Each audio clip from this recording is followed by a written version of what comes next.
اس کے بعد حضرت حسین رضی اللہ تعالیٰ عنہ پھر روانہ ہوئے، مقام نینوی تک پہنچے تو ایک سوار کوفہ کی طرف سے آتا ہوا نظر آیا۔ یہ سب اسی کے انتظار میں اتر گئے۔ اس نے آ کر حر بن یزید کو سلام کیا۔ حضرت حسین رضی اللہ عنہ کو سلام بھی نہ کیا اور حر کو اپنے ابن زیاد کا ایک خط پہنچایا جس میں لکھا تھا، جس وقت تمہیں میرا یہ خط ملے تم حسین پر میدان تنگ کر دو، ان کو کھلے میدان کے سوا کسی پناہ کی جگہ میں نہ اترنے دو، ایسے میدان کی طرف لے جاؤ جہاں پانی نہ ہو، اور میں نے اپنے اس قاصد کو حکم دیا کہ جب تک میرے اس حکم کی تعمیل نہ کر دو گے تمہارے ساتھ رہے گا۔ یہ خط پڑھ کے حر نے اس کا مضمون حضرت حسین کو سنا دیا اور اپنی مجبوری ظاہر کی کہ اس وقت میرے سر پر جاسوس مسلط ہیں، کوئی مصالحت نہیں کر سکتا۔ اس وقت حضرت حسین کے ساتھیوں میں ظہیر بن القین نے عرض کیا کہ آپ دیکھ رہے ہیں کہ ہرانے والی گھڑی مشکلات میں اضافہ ہو رہا ہے اور ہمارے لیے موجودہ لشکر سے قتال کرنا ابھی آسان ہے بنسبت اس کے کہ جو اس کے بعد آئے گا۔ حضرت حسین نے فرمایا میں قتال میں پہل نہیں کروں گا۔ ظہیر بن القین نے عرض کیا آپ قتال کی ابتدا نہ کریں بلکہ ہمیں اس بستی میں لے جائیں جو حفاظت کی جگہ ہے اور دریا سے فرات کے کنارے پر ہے، دریائے فرات کے کنارے پہ ہے، اس پر اگر یہ لوگ ہمیں وہاں جانے سے روکیں گے تو ہم قتال کریں گے۔ آپ نے پوچھا یہ کون سی بستی ہے؟ کہا گیا عقر ہے۔ آپ نے فرمایا میں عقر سے خدا کی پناہ مانگتا ہوں، عقر کے لفظی معنی ہلاکت کے ہیں۔ ابھی یہ حضرات اسی گفتگو میں تھے کہ ابن زیاد نے عمر بن سعد کو مجبور کر کے 4000 فوج کے ساتھ مقابلے کے لیے بھیج دیا۔ اللہ اس ابن زیاد کو کروڑوں دفعہ جہنم رسید کرے۔ عمر بن سعد نے ہر چند چاہا کہ اس کو حضرت حسین کے مقابلے کی مصیبت سے نجات مل جائے، مگر ابن زیاد نے کوئی بات نہ سنی اور ان کو مقابلے کے لیے بھیج دیا۔ عمر بن سعد یہاں پہنچا تو حضرت حسین رضی اللہ عنہ سے کوفہ آنے کی وجہ پوچھی۔ آپ نے پورا واقعہ بتلا دیا اور یہ کہا کہ میں اہل کوفہ کا بلایا ہوا ہوں، اگر اب بھی ان کی رائے بدل گئی ہے تو واپس جانے کے لیے تیار ہوں۔ عمر بن سعد نے ابن زیاد کو اس مضمون کا خط لکھا کہ حضرت حسین واپس جانے کے لیے تیار ہیں۔ ابن زیاد نے جواب دیا کہ حضرت حسین کے سامنے صرف ایک بات رکھو کہ یزید کے ہاتھ پر بیعت کریں، جب وہ ایسا کر لیں گے تو پھر ہم یعنی یزید کو ووٹ دے دیں، یزید کو نامینیٹ کر دیں، اس کو حکمران بنا دیں، جب وہ ایسا کر لیں تو پھر ہم غور کریں گے کہ ان کے ساتھ کیا معاملہ کیا جائے۔ اور عمر کو حکم دیا کہ حضرت حسین اور ان کے رفقا پر پانی بالکل بند کر دو۔ یہ واقعہ حضرت حسین کی شہادت سے 3 روز پہلے کا ہے۔ ان حضرات پہ پانی بالکل بند کر دیا گیا، یہاں تک کہ جب یہ سب حضرات پیاس سے پریشان ہو گئے تو حضرت حسین نے اپنے بھائی عباس بن علی کو 30 سوار اور 30 پیادوں کے ساتھ پانی لانے کے لیے بھیج دیا۔ پانی لانے عمر بن سعد کی فوج سے مقابلہ بھی ہوا، مگر بالآخر وہ 20 مشقیں پانی کی بھر لائے۔ اس کے بعد حضرت حسین رضی اللہ عنہ نے عمر بن سعد کے پاس پیغام بھیجا کہ آج رات کو ہماری ملاقات اپنے اپنے لشکر کے ساتھ ہو جانی چاہیے تاکہ ہم سب کے سامنے گفتگو کریں۔ عمر بن سعد اس پیام کے مطابق رات کو ملے۔ حضرت حسین نے فرمایا کہ ہمارے بارے میں آپ 3 صورتوں میں سے کوئی اختیار کر لو، میں جہاں سے آیا ہوں مجھے واپس جانے دو، میں وہیں واپس چلا جاؤں، یا میں پہلی صورت ہے کہ میں جہاں سے آیا ہوں وہیں واپس چلا جاؤں، یا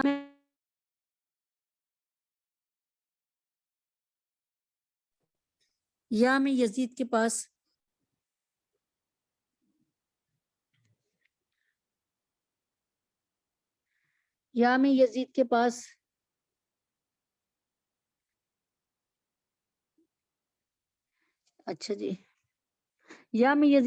پہنچ جاؤں اور خود اس سے اپنا معاملہ طے کر لوں، یا مجھے مسلمانوں کی کسی سرحد پر پہنچا دو جو حال وہاں کی عام لوگوں کا ہوگا، میں اسی میں بسر کر لوں گا۔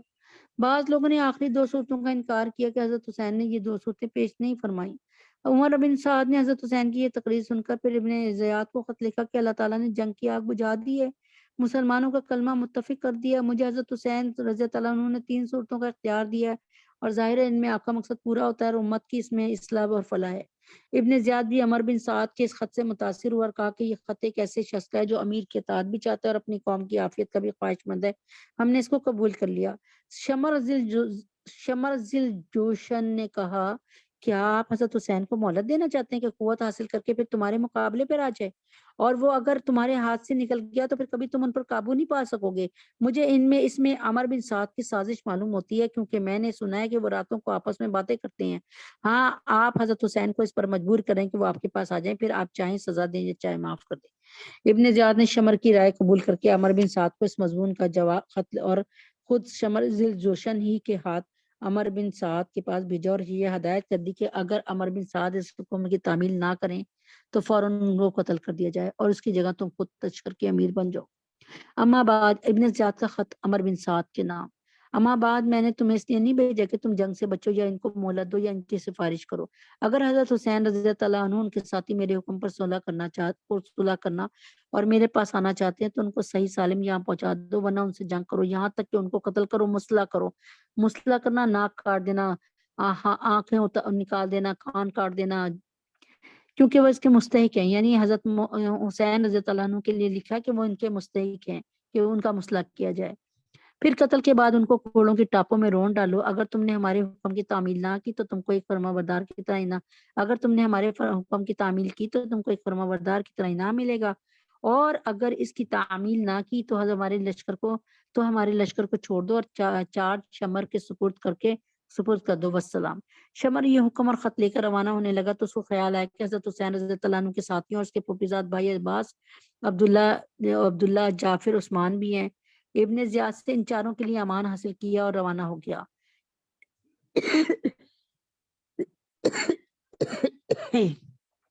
شمر نے یہ پروانہ امان کسی قاصد کے ہاتھ ان چاروں بزرگوں کے پاس بھیج دیا۔ یہ پروانہ دیکھ کر یک زبان ہو کر بولے، جو شمر کے تھے نا رشتہ دار، ان کے لیے معافی کا نامہ لے لیا اس نے، شمر نے فرمایا۔ اور جب یہ پروانہ انہوں نے دیکھا تو کہا، ہمیں امان دیا جاتا ہے اور ابن رسول صلی اللہ علیہ وسلم کو امن نہیں دیا جاتا، ہمیں تمہارے امان کی حاجت ہی نہیں ہے، اللہ تعالیٰ کا امان تمہارے امان سے بہتر، تجھ پر لعنت ہے اور تیرے امان پر بھی لعنت ہے۔ شمر یہ خط لے کر جب عمر بن سعد کے پاس پہنچا تو وہ سمجھ گیا کہ شمر کے مشورے سے یہ صورت عمل میں آئی ہے، میرا مشورہ رد کر دیا گیا ہے، اور اس کو کہا ہے کہ تم نے بڑا ظلم کیا کہ مسلمانوں کا کلمہ متفق ہو رہا تھا، اس کو ختم کر کے قتل و قتال کا بازار گرم کر دیا۔ یہ شمر کی تمام کے تمام آگ تھی، اور ابن زیاد کو بھی اللہ غارت کرے جس نے شمر کی بات کو مانا۔ بالآخر حضرت حسین رضی اللہ عنہ کو یہ پیغام پہنچایا گیا کہ آپ نے اسے قبول کرنے سے انکار فرما دیا ہے کہ اس ذلت سے موت بہتر ہے۔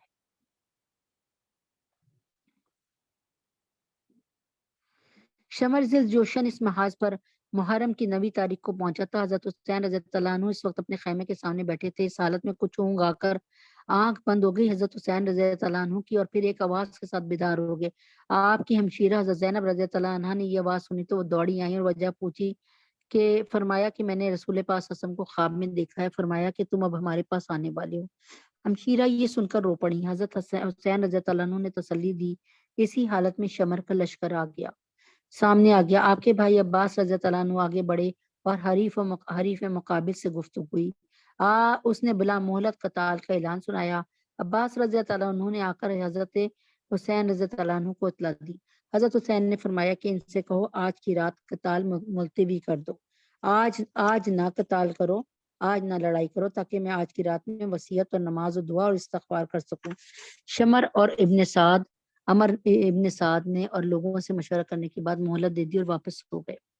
حضرت حسین رضی اللہ عنہ نے اپنے اہل بیت اور اصحاب کو جمع کر کے ایک خطبہ جس میں فرمایا، میں اللہ تعالیٰ کا شکر ادا کرتا ہوں راحت میں بھی اور مصیبت میں بھی۔ یا اللہ، میں آپ کا شکر ادا کرتا ہوں کہ آپ نے ہمیں شرافت نبوت سے نوازا اور ہمیں کان اور آنکھ اور دل دیے جن سے ہم آپ کی آیات سمجھیں، اور ہمیں آپ نے قرآن سکھایا اور دین کی سمجھ عطا فرمائی، ہمیں آپ اپنے شکر گزار بندوں میں شامل فرما لیجئے۔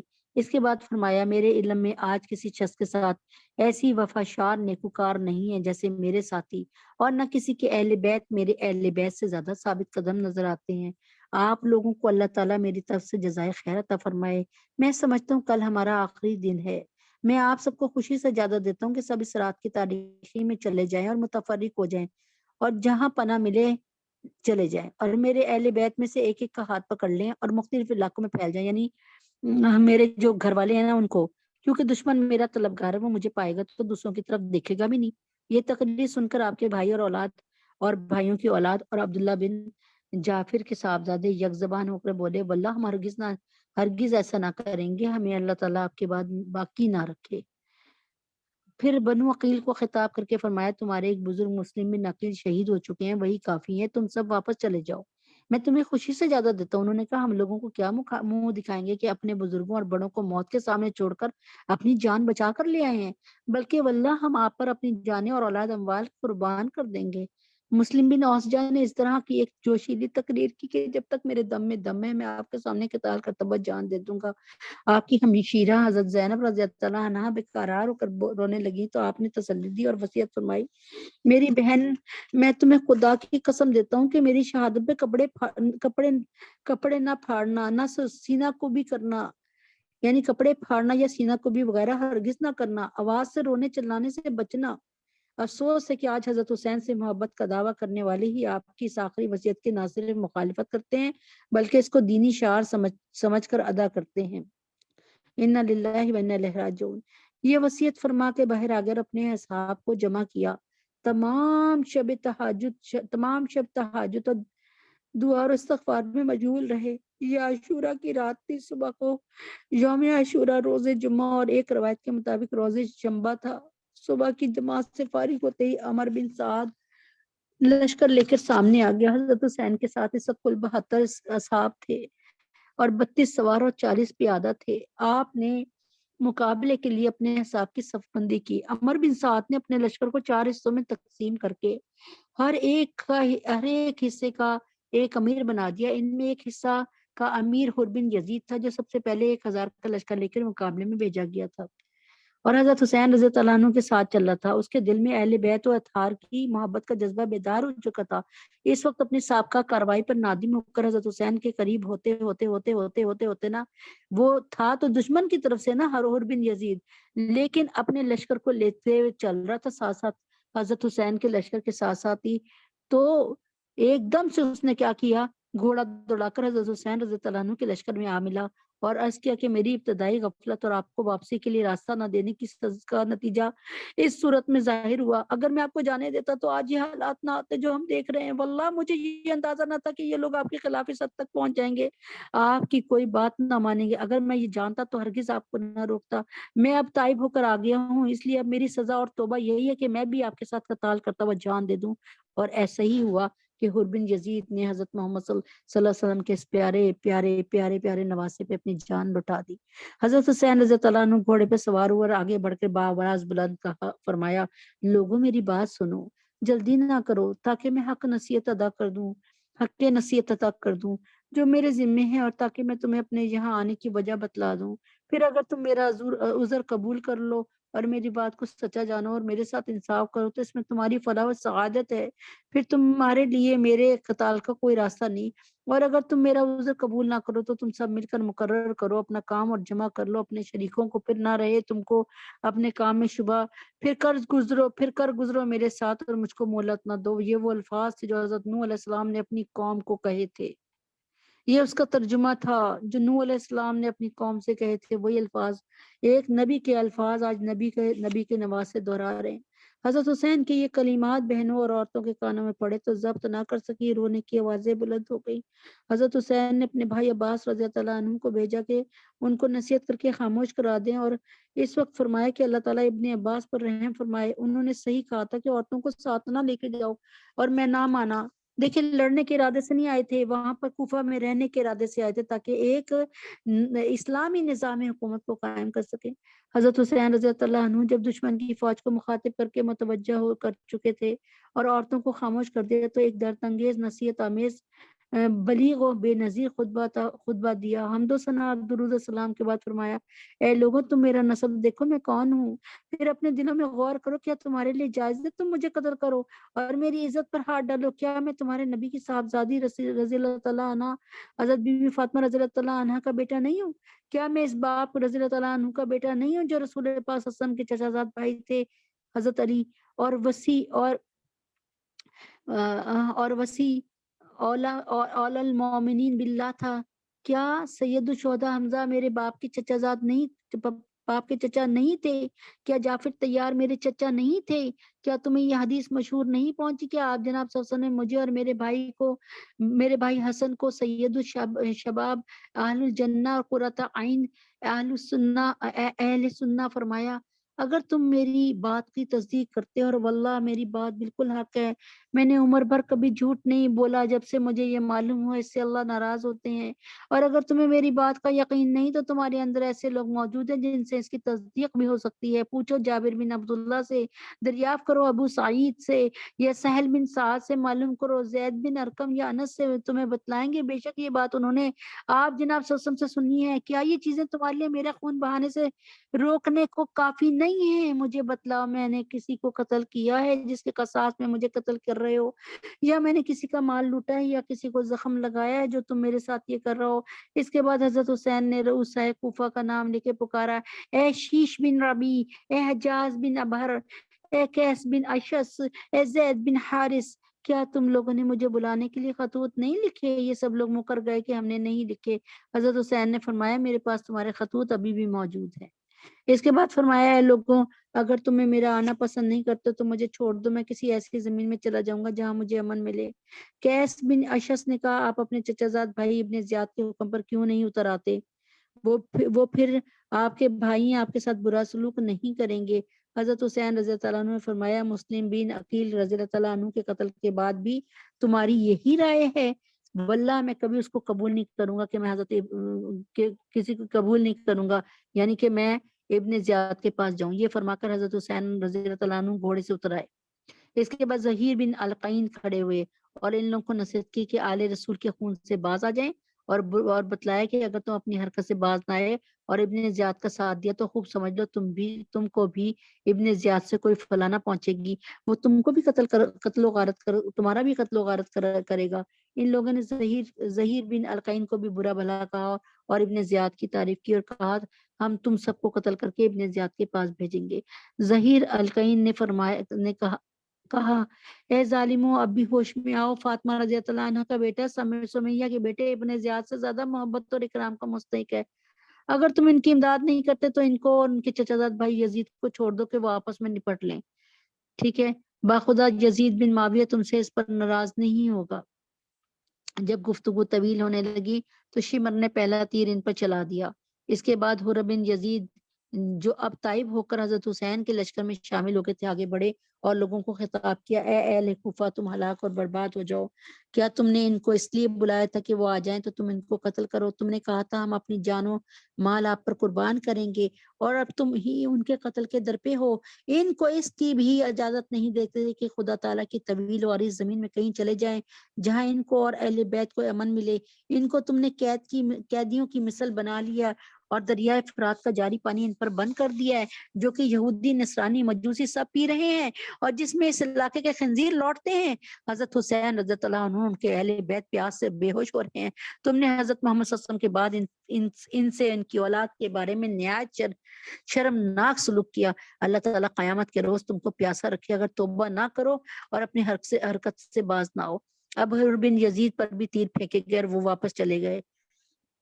وہ واپس آ گئے اور حضرت حسین رضی اللہ عنہ کے آگے کھڑے ہو گئے۔ اس کے بعد تیر اندازی کا سلسلہ شروع ہو گیا۔ پھر گمستان کی جنگ شروع ہو گئی۔ فریق مخالف کے کافی آدمی مارے گئے۔ حضرت حسین کے رفقا بھی بعض شہید ہوئے۔ حر بن یزید نے حضرت حسین رضی اللہ عنہ کے ساتھ ہو کر شدید قتال کیا، بہت سے دشمنوں کو قتل کیا۔ مسلم بن اوسجہ زخمی ہو کر گر گئے۔ حبیب بن مطہر رضی اللہ تعالیٰ عنہ ان کے پاس آئے اور کہا، جنت کی خوشخبری تمہارے لیے ہے۔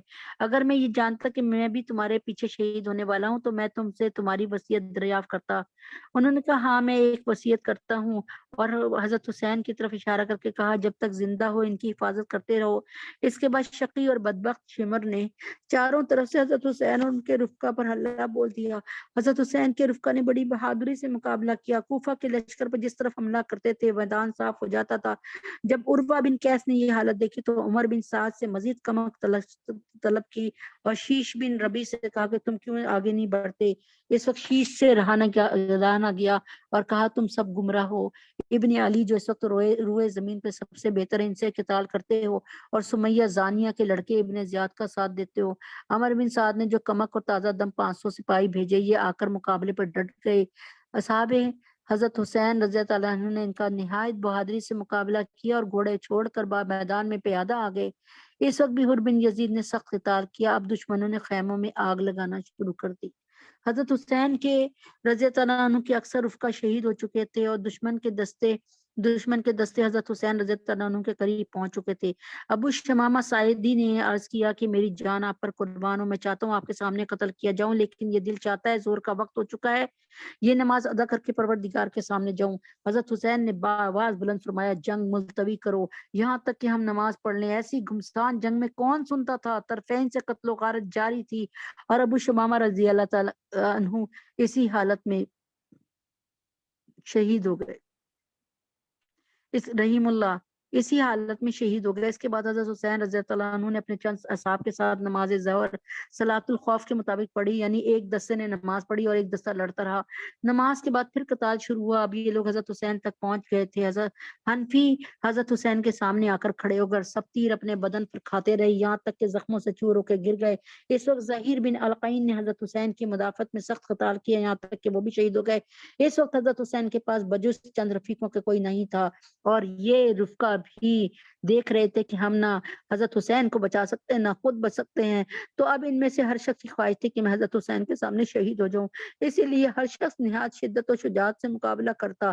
اس میں حضرت حسین کے بڑے صاحبزادے علی اکبر رضی اللہ عنہ یہ شعر پڑھتے ہوئے آگے بڑھے، یعنی میں حسین بن علی کا بیٹا ہوں، قسم میں رب بیت کی کہ ہم رسول پاک صلی اللہ علیہ وسلم سے قریب تر ہیں۔ کم بخت مرہ ابن منقذ نے ان کو نیزہ مار کے گرایا، پھر کچھ اور شکی آگے بڑھے اور لاش کے ٹکڑے ٹکڑے کر دیے۔ حضرت حسین رضی اللہ عنہ آئے اور کہا، خدا تعالیٰ اس قوم کو برباد کرے جس نے تجھ کو قتل کیا، یعنی اپنے بیٹے کو قتل کو دیکھا نہ اپنے بیٹے کی لاش کو دیکھا، تو فرمایا کہ اللہ تعالیٰ ان کو برباد کرے جس نے تجھ کو قتل کیا۔ یہ لوگ اللہ تعالیٰ کے معاملے میں کیسے بے وقوف ہیں، تیرے بعد اب زندگی پر خاک ان کی لاش اٹھا کر خیمے کے پاس لائے گی۔ عمر بن سعد نے قاسم بن حسن کے سر پر تلوار ماری، وہ گر گئے اور ان کے منہ سے نکلا، یا اماں!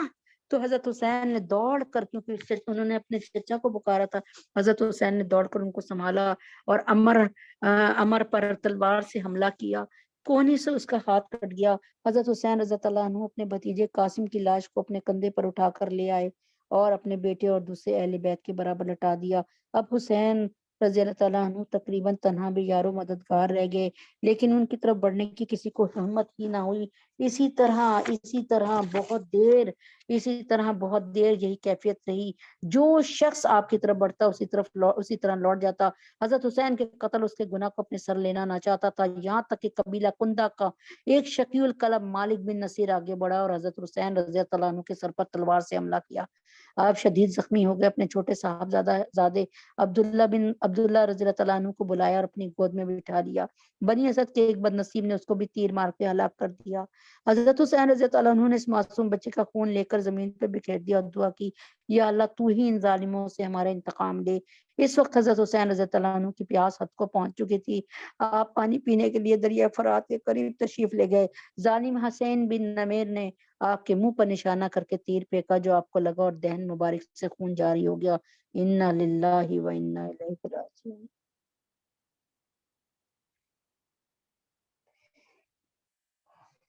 اس کے بعد شمر 10 آدمی لے کر حضرت حسین کی طرف بڑھا۔ حضرت حسین رضی اللہ عنہ شدید پیاس اور اتنے زخموں کے باوجود ان کا دلیرانہ مقابلہ کر رہے تھے۔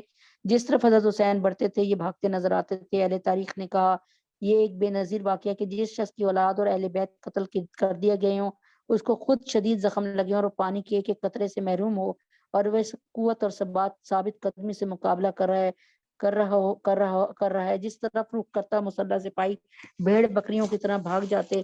شمر نے جب یہ دیکھا کہ حضرت حسین کے قتل کرنے سے ہر شخص بچنا چاہتا ہے تو آواز دی، سب یک بارگی حملہ کرو۔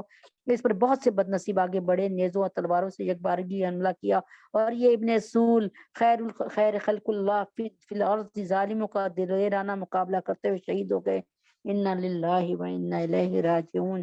شمر نے خولی بن یزید سے کہا ان کا سر کاٹ لو، اور وہ آگے بڑھا مگر ہاتھ کام گئے۔ پھر شقیب بدبخت سنان بن انس نے یہ کام انجام دیا اور آپ کی لاش کو دیکھا تو 33 زخم نیزوں کے، 34 زخم تلواروں کے آپ کے بدن پہ تھے، تیروں کے زخم ان کے علاوہ تھے۔ فرض اللہ عنہ وارضاہ ورزقنا حبہ وحب من والدہ۔ حضرت حسین اور عام اہل بیت کے قتل سے فارغ ہو کے یہ ظالم علی اصغر حضرت زین العابدین کی طرف متوجہ ہوئے۔ شمر نے ان کو بھی قتل کرنا چاہا، حمید بن مسلم نے کہا سبحان اللہ، تم بچے کو قتل کرتے ہو جبکہ وہ مریض بھی ہے۔ شمر نے چھوڑ دیا۔ عمر بن سعد آ گیا اور کہا ان عورتوں کے خیموں کے پاس کوئی نہ جائے اور اس مریض بچے کو کوئی نہ ہاتھ لگائے۔ یہ تھا حضرت حسین رضی اللہ تعالیٰ عنہ کا کہ وہ شہادت کے حالات۔ امید ہے کہ بہت سی باتیں آپ کے ذہن میں جو اشکالات آ رہے ہوں گے کلیئر ہو گئے ہوں گے۔ بہترین طریقہ یہ ہے کہ آپ کل روزہ رکھیں، یہ روزہ اللہ کے لیے رکھیں اور اس کا ثواب آپ جناب حسن کو اور حضرت حسین اور حسن رضی اللہ عنہما کو پہنچائے، اسلام کے تمام شہداء تک پہنچائے اس کا ثواب۔ اور ہو سکے تو 2 رکعت نماز نفل اللہ تعالیٰ کے لیے پڑھیے اور اس نفل کا ثواب بھی حضرت حسین رضی اللہ عنہ کو اور ان شہداء کو جو کہ سید الشہداء بھی ہیں پہنچائیے۔ اللہ تبارک تعالیٰ اس کے حق میں جو کچھ کمی بیشی ہوگی مجھے معاف کر دے، اور اللہ تبارک تعالیٰ ہمیں حضرت حسین کا جو موقف ہے سمجھنے کی توفیق عطا فرمائے، اور اللہ تعالیٰ ہمیں بھی ایک بات بتائے، ذہن میں رکھائے کہ ہم بھی ووٹ دیتے ہوئے سوچ لیں کہ یہ ایک ووٹ تھا جس کے لیے کتنے لوگوں نے اپنے سر کو اٹھا دیا۔ حضرت حسین نے اپنے سر کو نہیں ظالم حکمران کے سامنے اور بدکار حکمران کے سامنے نہیں جھکایا۔ اللہ تعالیٰ حضرت حسین رضی اللہ تعالیٰ عنہ پر اپنی تمام رحمتیں اور برکتیں نازل فرمائے۔ اللهم صل على محمد وعلى آل محمد كما صليت على إبراهيم وعلى آل إبراهيم إنك حميد مجيد۔ اللهم بارك على محمد وعلى آل محمد كما باركت على إبراهيم وعلى آل إبراهيم إنك حميد مجيد۔ ربنا آتنا في الدنيا حسنة وفي الآخرة حسنة وقنا عذاب النار۔ قل هو الله أحد الله الصمد لم يلد ولم يولد ولم يكن له كفوا أحد۔ قل هو الله أحد الله الصمد لم يلد ولم يولد ولم يكن له كفوا أحد۔ قل هو الله أحد الله الصمد لم يلد ولم يولد ولم يكن له كفوا أحد۔ اللہ اکبر کبیرہ والحمد للہ کثیرہ، سبحان اللہ بکرۃ واسیلہ۔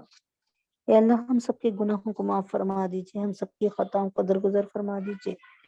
یا اللہ پاک، یا اللہ پاک آج کی اس محفل کا تمام ثواب، اور اللہ پاک اس مہینے کی تمام محفلوں کا جتنا بھی ثواب ہے، جتنی ہماری عبادتیں ہیں ان کا ثواب ہے، اے اللہ پاک اس کو قبول فرما لیجئے، اور اس کا یہ ثواب ہمارے نبی اور نبی کے نواسوں تک اور اسلام کے جتنے شہداء ہیں ان تک پہنچا دیجئے، تمام اصحاب نبی ان تک پہنچا دیجئے۔ یا اللہ ہم سب کے گناہوں کو معاف فرما دیجئے، ہم سب کی خطاؤں کو درگزر فرما دیجئے۔ یا اللہ تجھے تیرے نبی کا واسطہ، یا اللہ اللہم ارزقنا شہادتا فی سبیلک وجل موت فی بلد رسولک۔ اے اللہ اپنی راہ میں شہادت کی آسان ترین موت عطا فرمائیے، اور ثابت قدمی کے ساتھ شہادت کو قبول کرنے کی توفیق عطا فرمائیے۔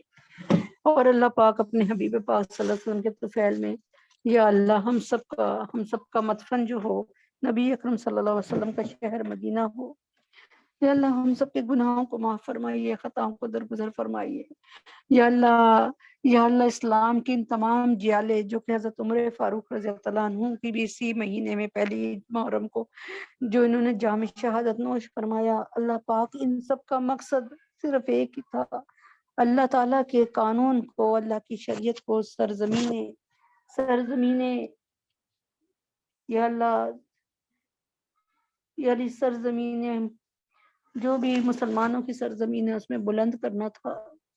یا اللہ پوری جتنی دنیا ہے ان میں اللہ تعالیٰ کے دین کو پہنچانے کا کام تھا، اللہ انہوں نے خوب اس کو حق اور انصاف کے ساتھ کیا۔ اللہ پاک ہمیں بھی ان کے نقش قدم پہ چلنے کی توفیق عطا فرما دیجئے۔ یا اللہ تجھے تیرے نبی کا واسطہ ہم سب کے گناہوں کو معاف فرما دیجئے۔ یا اللہ ہمیں کل روزہ رکھنے کی توفیق عطا فرمائیے۔ یا اللہ ہو سکے اللہ ہمیں 10ویں 11ویں محرم کا روزہ رکھنے کی توفیق عطا فرمائیے۔ یا اللہ تبارک تعالیٰ ہم سب کے گناہوں کو معاف فرما دے۔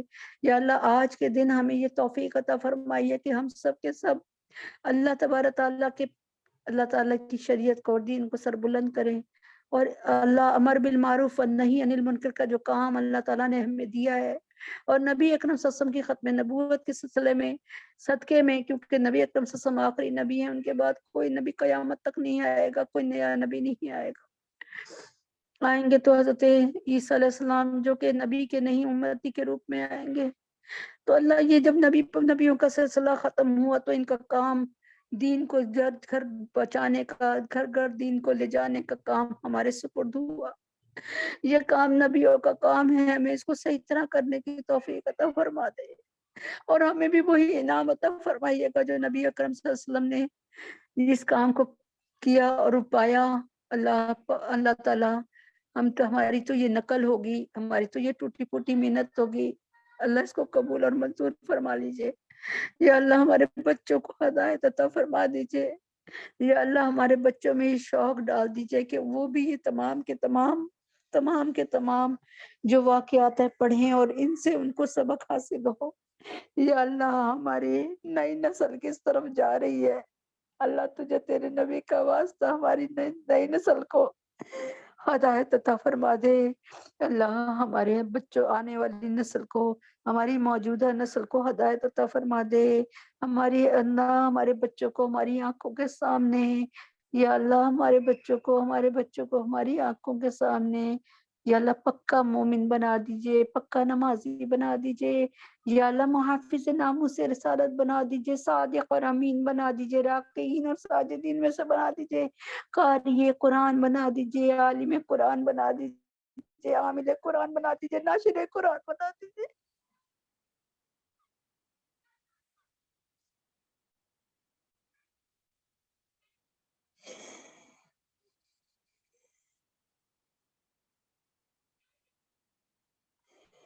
اے اللہ تعالیٰ ہمارے گناہوں کو معاف، اللہ ہمارے گناہوں کو معاف فرما دیجئے، ہمارے بچوں پہ رحم فرما دیجئے، ہماری نسلوں پہ رحم فرما دیجئے۔ اللہ تجھے تیرے نبی کا واسطہ ہمارے بچوں کو کبھی ملحد مرتد کافر نہ بنانا، کبھی زندگی قادیانی نہ بنانا، میرے اللہ تجھے تیرے نبی کا واسطہ۔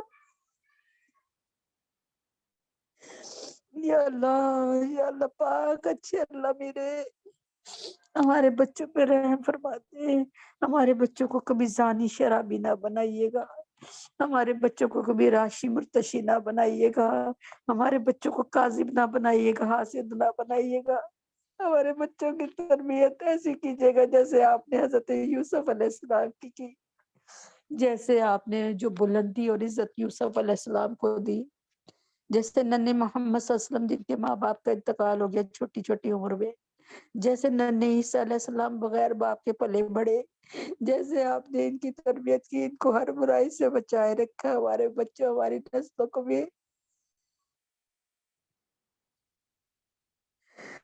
یا اللہ جی اب آپ سن لیجئے ہماری زندگیوں میں ہمارے بچوں کو ہدایت دے دیجئے، ہماری زندگی میں ان پر رحم فرما دیجئے۔ جو بچیاں گھر میں بیٹھی ہیں نکاح کی عمر کے قابل ہو چکی ہیں، ان کے لیے نیک رشتے عطا فرما دیجئے، بچیوں اور بچوں کے لیے۔ اے اللہ پاک اپنے حبیب پاک سنگت فعل میں جو بہنیں یہاں بیٹھی ہیں ان کی بچیاں نکاح کی عمر تک پہنچ گئی ہیں، ان کے لیے، اور تمام امت محمد صلی اللہ علیہ وسلم کی ساری بیٹیوں اور بیٹوں کے لیے، حفصہ، فاطمہ، جویریہ، ام حبیبہ، سدرہ، سبحانہ، حفصہ، سجاد، بینی، شفیفہ، مانور، بنات سرور، فخر، عبد المتین، مہتاب، ندا، مصباح، آمنہ، عمر، صدف، ختیجہ، شائستہ، نمرہ، ان سب کی شادیاں بہترین اور اچھی جگہ پہ فرما دیجئے۔ یا اللہ جو بیمار ہیں، اللہ جو اس وقت محفل میں بیمار ہیں، جو پوری دنیا میں مسلمان کوئی بیمار ہیں، لا علاج قابل علاج مرض میں ہیں، لا علاج مرض میں مبتلا ہیں، یا اللہ ان کو اور تمام علماء اسلام، علماء دین کو، علماء حق کو، علماء پاکستان، علماء ہند، ان سب کو، اور اللہ مولانا فضل الرحیم صاحب، مفتی حسن صاحب، مفتی تقی عثمانی صاحب، یا اللہ پیر ذوالفقار نقشبندی صاحب اور میرے حضرت جی کو اللہ صحت کاملہ عاجلہ مستمر عطا فرما دیجئے۔ یا اللہ ندیم بھائی کو صحت کاملہ عاجلہ مستمر عطا فرما دیجئے۔ یا اللہ ندیم بھائی زبیر کو صحت کاملہ عاجلہ مستمر عطا فرما دیجئے۔ یا اللہ ندیم بھائی کو، زبیر کو، نازیہ، دلیپ کو طلاق، اشفاق صاحب، عبداللہ، علیہ حسین، شازیہ، عائشہ، معظم، نازیہ، جہانگیرہ کو اللہ تعالیٰ صحت کاملہ عاجلہ مستمر عطا فرما دیجئے۔ یا اللہ جو بے گھر ہیں ان کو اپنا گھر عطا فرمائیے، علی اعظم کو، شہناز کو، علی عاشق کو اپنا بہت برکت والا گھر عطا فرمائیے، جو بے روزگار ہیں ان کو بہترین روزگار عطا فرمائیے، احمد کو، نعمان کو بہترین روزگار عطا فرمائیے۔ یا اللہ جو بے اولاد ہیں ان کو نیک نرینہ اولاد عطا فرمائیے۔ عائشہ، سونیا، رقیہ باجی کو نیک نرینہ اولاد عطا فرمائیے۔ یا اللہ تجھے تیرے نبی کا واسطہ ہمارے خاندانوں میں جو بے اولاد ہیں، جتنے لوگ سن رہے ہیں ان کے جو خاندانوں میں بے اولاد ہیں، ان سب کو نیک نرینہ اولاد عطا فرمائیے۔ اس وقت اللہ پاک اپنے حبیب پاک صلی اللہ علیہ وسلم کے طفیل میں یا اللہ جو حاملہ ہیں بچیاں، اللہ تبارک تعالیٰ ان کی طرف رحمت نازل فرما، ان کو انتہائی آسانی کے ساتھ نیک نرینہ اولاد عطا فرما دیجئے۔ یا اللہ پاکستان کے جو آرمی چیف ہیں عاصم منیر صاحب، ان کی عزت و جان و مال کی حفاظت فرما، پاکستان کی آرمی کی عزت و جان و مال ایمان کی حفاظت فرما۔ اے اللہ پاکستانیوں کی اور تمام مسلمانوں کی عزت و جان و مال اور ایمان کی حفاظت فرما۔ یا اللہ جو لوگ پیپر دے رہے ہیں، دینے والے ہیں، دے چکے ہیں، یا جتنی عورتیں بیٹھی ہیں ان میں سے جن کے بچے پیپر دے رہے ہیں، دینے والے دے چکے ہیں، یا اللہ ندا عظمیٰ کو، اور یا اللہ فاطمہ کو، فاطمہ عائشہ کو، فاطمہ عائشہ معاہد کو، اللہ جتنی بھی بچیوں نے جو مائیں بیٹھی ہیں ان کی سب بچوں کو دنیا اور آخرت کے ہر امتحان میں ان سمیت اور ان کے اہل خانہ سمیت اللہ صحت، یا اللہ دنیا اور آخرت کے امتحان میں 100% نمبروں سے کامیابی عطا فرما۔ ہمارے تینوں حرم کی حفاظت فرما، ہمارے اللہ اس سال ہمیں زیارت حرمین شریفین کی توفیق عطا فرما دے۔ یا اللہ وسائل بنا دیجئے، یا اللہ بندوبست فرما دیجئے۔